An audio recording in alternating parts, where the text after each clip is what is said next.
Today, I'm going to teach you how to do a magic trick. Now, this isn't wind up. I'm genuinely going to teach you how to do this. So if you don't want to learn, watch me do the trick and then turn off the video. And then go outside and play in the sun or something, all right? Or work on your merit badges, something like that. Something productive. This trick uses 4 jacks. Now, these 4 jacks are not just jacks by name. They are jacks because they are knaves, is how they're referred to. These are actually bank robbers. They're 4 very famous bank robbers. And one day, these 4 bank robbers, let me see here. I just realized that this trick works a little differently than I remember. There we go. These 4 jacks are actually 4 very, very famous bank robbers. I want you to see I don't have any other jacks inside the packet, all right? Just these ones here. And so what happened is these 4 jacks, they decide to sneak into a bank. Here's the bank. They helicopter down onto the bank. The first one rappels down the side of the building and goes to the first floor where all of the cash is. Second one rappels all the way down to the second floor where all the precious metals are.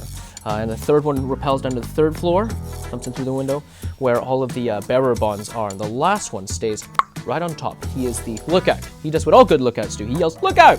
Unlike that one chap on the Titanic. So they enter the building, but one of them accidentally trips the silent alarm. And the silent alarm leads to the loud alarm. And before you know, "Ew, ew, ew," the cops pull up outside, like this. And so this guy, he yells, "Look out!" And he gets all of his mates. And they all come up to the roof and helicopter away to safety. So that's the 4 bank robbers. This is a pretty good starter magic trick.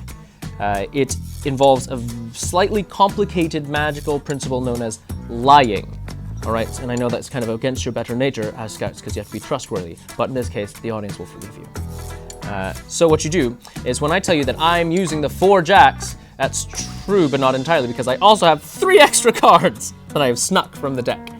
And I'll show you how to do that. So you can start by actually walking out and holding these cards, or if you want to, you can pull the cards to the bottom of the deck here, and as you're showing there's no other jacks, like this, when you get back to the bottom here, all you have to do is you just count 3 more cards, and you're just going to put it's called a finger break, all right? It's really, really easy to do, actually.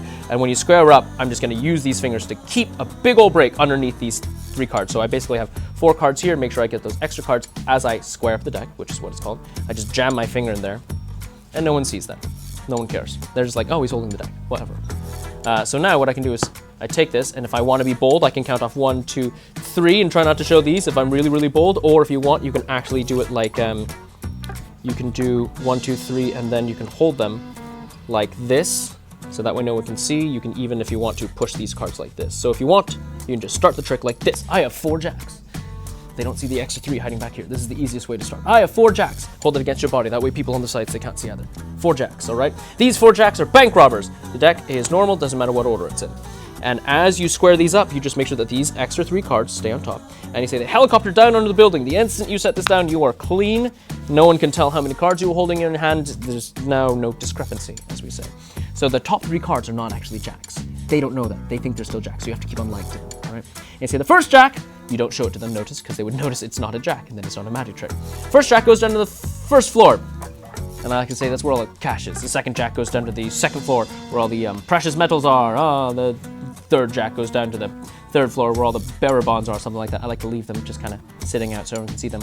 And then you turn over the top card. Now, you only have 3 fake cards on top, 3 indifferent cards on top. The 4th one is a jack. So the nice thing about this is when you turn it over, this in their brain plants the idea that, oh yes, they are still all jacks, without you saying, "See, they're all jacks," because they didn't see this, didn't see this, but they did see this one. So their brain fills in the blanks, like, "Oh yes, they're still jacks, yes."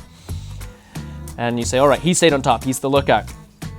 And then you push these guys in, and so now it's really easy because all the cards on top of the deck are the jacks. They've been the jacks the whole time. But you can't just do nothing, because if I would just immediately turn over all 4 cards, you'd be like, "Ah, he either had extra jacks or he cheated somehow." So which is why I like to take the deck and tap it. The tap does nothing, but it looks like maybe something can have happened, and you tell the story. And while the story happens, it prevents them from going back in their mind to remembering exactly what happens. So when you tell the long story, you do all this, you do stuff with the box that pulls up, they're like, "He must have distracted me. He must have done something with the box, or when he was doing this, he did something and I didn't see it," which is exactly what you want them to think. Then you turn over the 4 jacks, you say that they come up to the roof and they helicopter away to safety.